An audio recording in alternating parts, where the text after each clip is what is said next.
Se a Bíblia diz, é possível. Se está escrito, é possível. E Jesus mesmo disse aos discípulos que só falava a eles à medida que eles suportavam. Há arquivos que nós não podemos suportar ainda. Há conhecimento que nós ainda não podemos entender. Não se fala tudo a um bebê no dia que ele nasce. Nem no primeiro ano, nem no segundo. Nem aos 15 anos se conversa todas as coisas com um adolescente. Mas chega uma hora que ele é chamado de adulto. Ele parou de crescer. E agora ele tem que amadurecer. E o que amadurece pessoas, o que amadurece adultos, não é ser fincado na terra e esperar o tempo passar. O que amadurece adultos é conhecimento. É a discussão de temas. É trazer à sua mente novos assuntos. É dar-lhe algumas respostas para coisas que ele ainda não entende. E por que eu estou falando isso? Porque a mesma coisa acontece conosco, amados. Nós sabemos que aceitar Jesus como Salvador é um novo nascimento. Nascemos de novo. E quando nascemos para o reino de Deus, não sabemos nada realmente. Até o que tínhamos certeza, descobrimos que estava tudo errado. As nossas verdades, às vezes delas não escapam duas, não escapa uma. Aí a gente descobre que tudo era mentira, tudo era realmente ilusão. E aí começamos a conhecer a Deus, começamos a viver uma nova vida e começamos a crescer. Porém, quando o crescimento acaba, o amadurecimento tem que chegar. E se amadurece adquirindo conhecimento. Eu não sei como é o crescimento espiritual, mas sei exatamente que ele varia de pessoa para pessoa. Não demora o tanto que demora para o ser humano normal crescer e se tornar adulto. Às vezes demora bem menos. E às vezes demora 20 anos, 30 anos, 50 anos. E aquela pessoa ainda não cresceu, ainda não é adulta na fé, ainda não tem capacidade de andar sozinho. Porque quando somos bebês, as pessoas correm para nos ajudar a andar, para nos ensinar a fazer as coisas, para nos ajudar em tudo. Temos que ter o auxílio de um adulto, a supervisão de um adulto. Na vida espiritual também é assim. Há muitos que demoram muito tempo para conseguir andar sozinhos. Mas por quê? Porque não se alimentaram do pão vivo que desceu do céu, porque não se alimentaram da água da vida, porque não buscaram o Espírito Santo, não buscaram a comunhão com aquele que lhe deu a vida. Porque a vida nova que nós temos está escrito que é do Espírito, nascer da água e do Espírito, beber a água da vida e andar em comunhão com o Espírito que nos guia e que nos diz que somos filhos de Deus. Aleluia. Então, amados, é hora de amadurecimento.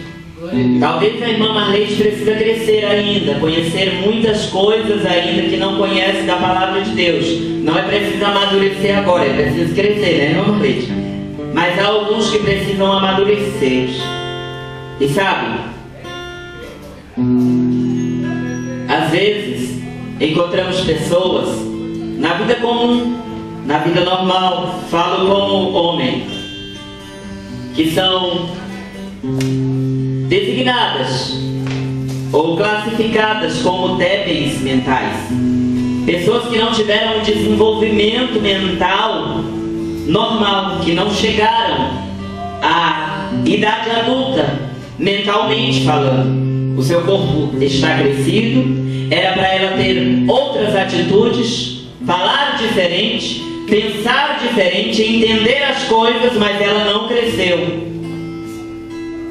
E como a vida espiritual é basicamente uma sombra dessa vida que vivemos, pode ser que na vida espiritual haja muitos que já cresceram o corpo, que já deviam ter aprendido a conviver, a ganhar outros, a produzir, mas ainda precisam de cuidados. E foi o que aconteceu com os Gálatas, e eu não estou fugindo do assunto. Ele disse, Paulo disse para ele: sois assim tão insensatos, que começando pelo Espírito estejais agora vos aperfeiçoando na carne? A minha versão lá da Bíblia pequena diz outra coisa, só que eu não lembro o que diz. E eu estou lendo essa e é o que a Bíblia está dizendo. Eles começaram no Espírito, porque ninguém começa uma jornada com Deus, uma jornada com Jesus, ninguém nasce de novo, ou pode pretender ter nascido de novo, se não passar pela experiência do Espírito. Não tem como, só se começa por aí, pelo Espírito. Ouve-se a palavra que é a água, glória a Deus, aleluia. Como ele disse, quero apenas saber de vós isto: recebeste o Espírito pelas obras da lei ou pela pregação da fé? Então ouve-se a pregação da fé, a pregação da palavra de Deus, recebe-se o Espírito Santo e aí começa-se uma nova vida. Aí dá-se a gestação e em seguida o novo nascimento, o nascimento espiritual, e começa-se sempre pelo Espírito. Porém há alguns que começaram sim pelo Espírito, mas depois de algum tempo começam a aperfeiçoar-se na carne. Enquanto que a carne tem que ser deixada de lado, tem que ter sido abandonada, crucificada, deixada para morrer de fome, de desejo, abandonar tudo que é da carne e viver uma vida espiritual, porque nascemos para viver uma vida espiritual, aleluia. Nascemos para ser filho de Deus, ou o Filho de Deus, glória a Deus. Louvado seja o nome do Senhor. E eu queria que nós orássemos agora para agradecer a Deus pela sua palavra. E em seguida, já estamos perdendo tudo isso. E ele pergunta a eles no versículo 4: terá sido em vão tantas coisas que sofrestes? Porque por amor a Jesus sofre-se muito. E nós temos que entender que ele está falando com um povo daquela época que tinha acabado de sair do seu paganismo, das suas coisas erradas. Eles nem eram judeus, assim como nós. Os Gálatas eram gentios, porque Paulo era o apóstolo dos gentios.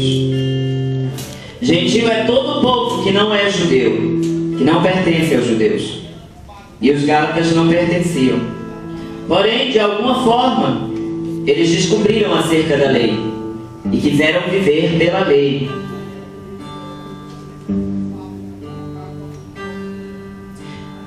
E ele pergunta: aquele, pois, que vos concede o Espírito e que opera milagres entre vós, porventura o faz pelas obras da lei ou pela pregação da fé? Qualquer milagre que você receber não terá nada a ver com as obras que você faz. Por isso que muitas vezes as pessoas pensam assim, e eu vou falar do milagre da salvação: eu não posso aceitar Jesus agora, eu tenho que me preparar, eu tenho que mudar algumas coisas, eu tenho que me preparar. Eu não entendo o que eles querem dizer com preparar, mas muitas vezes eles querem fazer alguma coisa para mudarem, para então se acharem dignos da salvação de Jesus. E eu quero dizer a cada um de nós: não há nada que façamos para ser digno da salvação de Jesus. Nada que possamos fazer para sermos melhor ou merecedores de ser salvos, não tem como. Por isso Jesus sofreu no nosso lugar. Por isso Ele pagou o preço por todas as nossas transgressões, para que nós não tivéssemos de tentar ser dignos. Aleluia. E ele explica, é o caso de Abraão, que creu em Deus e isso lhe foi imputado por justiça. Aleluia. A justiça que vem da fé, a justiça de crer no Senhor. Abraão era um homem sírio, da Síria. idólatra, adorava outros deuses. Deus apareceu para Abraão, o convidou para ir para outra terra, para viver em outro lugar, e fez a ele uma promessa, que na semente dele seriam benditas todas as nações da terra. Glória a Deus. E hoje em nós se cumpre esta promessa, porque Abraão resolveu acreditar em Deus, resolveu ter fé em Deus. Glória a Jesus. E Paulo deixa bem claro que a lei veio depois de Abraão. No tempo de Abraão, Deus não tinha prescrito nenhuma lei. A lei veio depois. E aí Paulo fala em algum lugar que se não houvesse lei, nós não teríamos conhecimento do pecado. E muita gente interpreta isso pensando que ele estava dizendo que a lei é que trouxe o pecado. Não. A lei veio apenas para mostrar ao homem o estado miserável em que ele vivia, o estado decaído, o estado degradante que desagradava a Deus. Veio apenas para dizer a ele: isso que você está fazendo está errado, desta forma que você está vivendo não está certo, não te criei para ser assim. A lei veio apenas para apontar os nossos erros e nos dizer como andar no caminho certo. E eles viviam sem lei, portanto era como se estivessem desculpados por tudo que faziam. Mas Deus escolheu um povo para si, e este povo tinha que saber como andar. E afinal de contas, Deus é um Deus ordeiro. Aleluia. Glória a Deus. De modo que os da fé são abençoados com o crente Abraão. Todos quantos, pois, são das obras da lei estão debaixo de maldição, porque está escrito: maldito todo aquele que não permanecer em todas as coisas escritas no livro da lei para praticá-las. E o que isto quer dizer? Por que Paulo afirma tão seguramente que todos os que tentam viver pela lei estão debaixo de maldição? Porque maldito é aquele que não conseguir praticar a lei. E quem conseguia? Ninguém. Todos eram malditos. E é evidente que pela lei ninguém é justificado diante de Deus, porque está escrito que o justo viverá da fé. Aleluia. Glória a Deus. E isto é uma loucura para o mundo realmente. Viver da fé. Ter coragem de dizer que somos justos. Ter coragem de acreditar nisso de verdade. Porque é isso que Deus quer para nós. Que nós acreditemos que a justiça que Ele nos deu através de Jesus é nossa. E que nós passemos a viver desta maneira justa, da maneira que é natural de um justo. Glória a Deus. Porque se tem uma vaca no pasto, ela vai mugir. Ela não vai latir, porque é natural da vaca mugir. Glória a Deus por isso.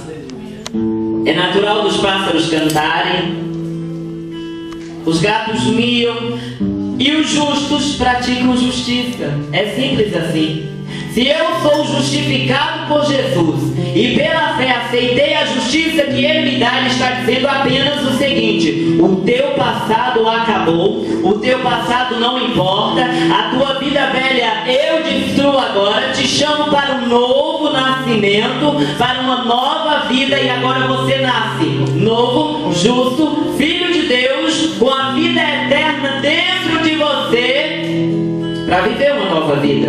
Glória a Deus. Pela fé.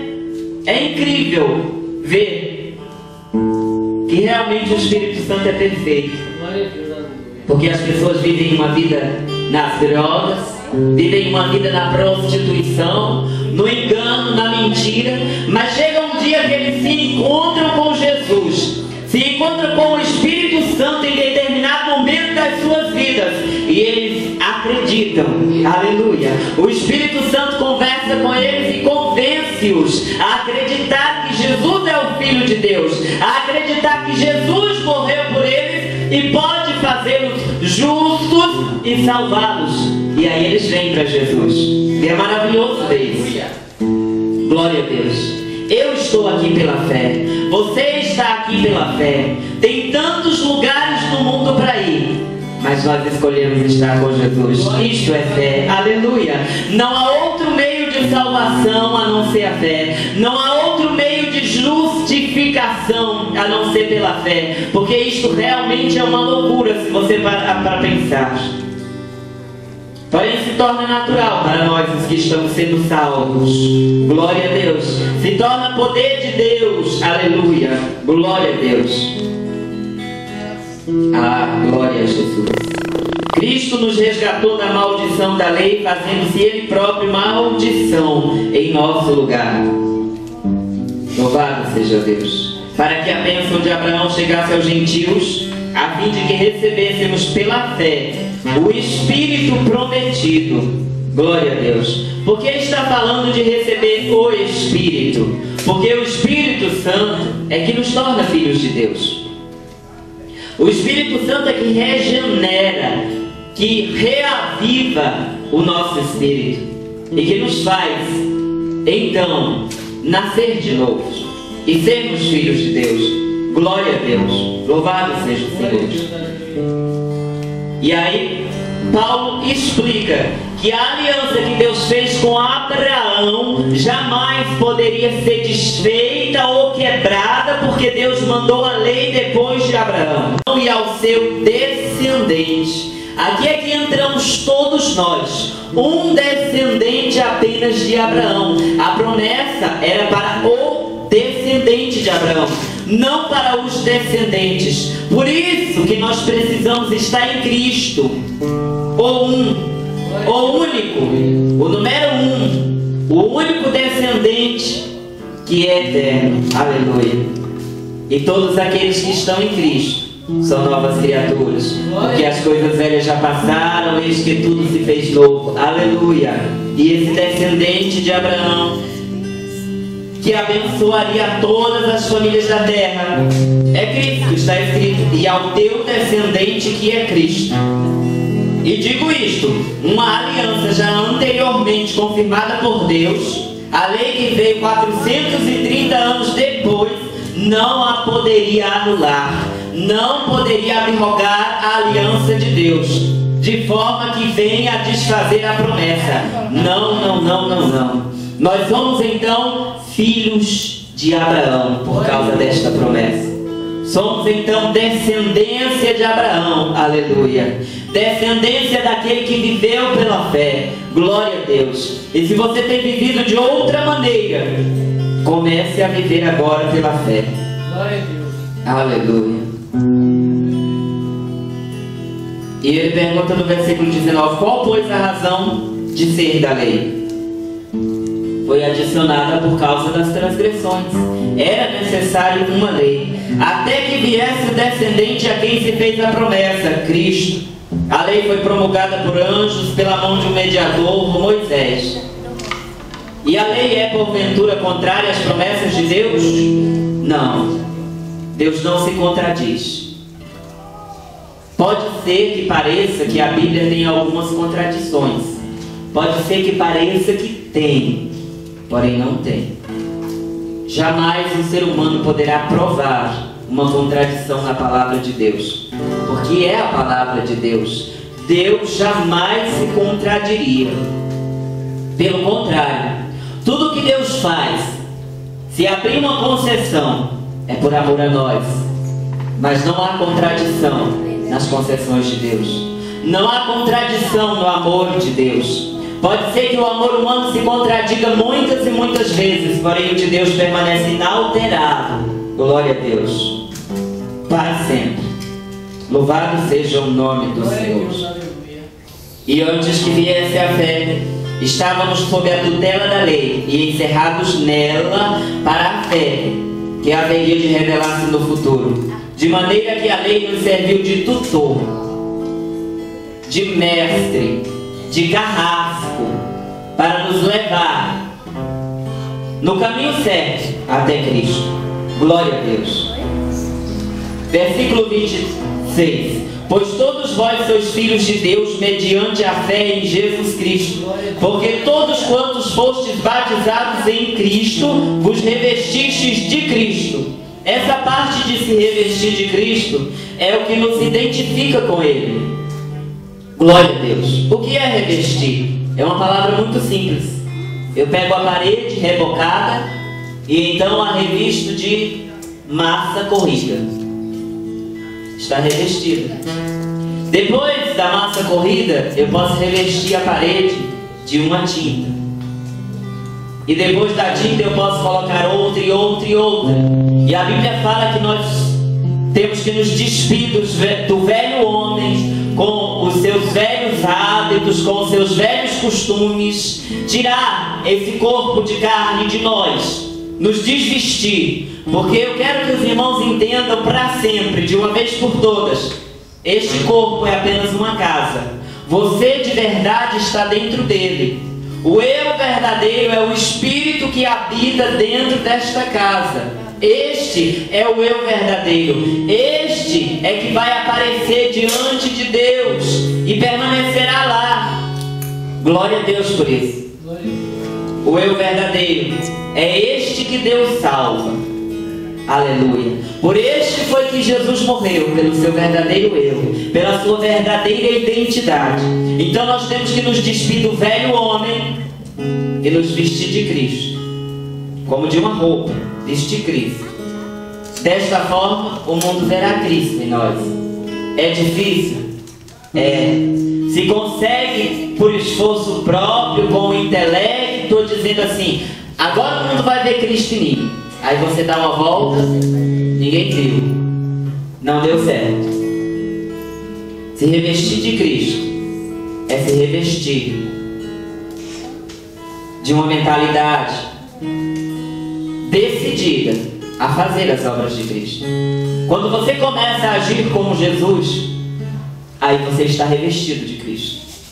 Quando você começar a deixar para lá os seus pensamentos, os seus desejos, as suas vontades e começar a buscar a vontade de Deus para a sua vida, aí você estará agindo como um verdadeiro filho de Deus, o qual, segundo este capítulo, é apenas um, Jesus. Somos milhões. Há milhões de pessoas ao redor deste planeta que são salvas, que aceitaram Jesus. Mas o Filho de Deus é um, Jesus. E todos nós sabemos que a Bíblia diz bem claro que nós somos os membros do corpo de Cristo. Então o Filho de Deus verdadeiramente permanece um. E todos quantos se achegam a Ele tem que representá-lo, tem que ser o próprio Cristo na terra. Vocês andando por aí são Jesus andando na terra. Tem que ser assim. Se não for assim, não está certo. Por isso que Deus me mandou dizer a todos nós que aonde você chega, Deus chega. Porque aonde Jesus chegava, Deus estava ali. Louvado seja o nome do Senhor. Amados, temos que cada dia mais firmar a nossa aliança com Deus, firmar o nosso compromisso com Ele, parecer com Cristo a cada dia, fazer o que Jesus faria a cada momento, em cada segundo, preocuparmos-nos se estamos verdadeiramente nele, se Ele verdadeiramente está em nós. E porque estamos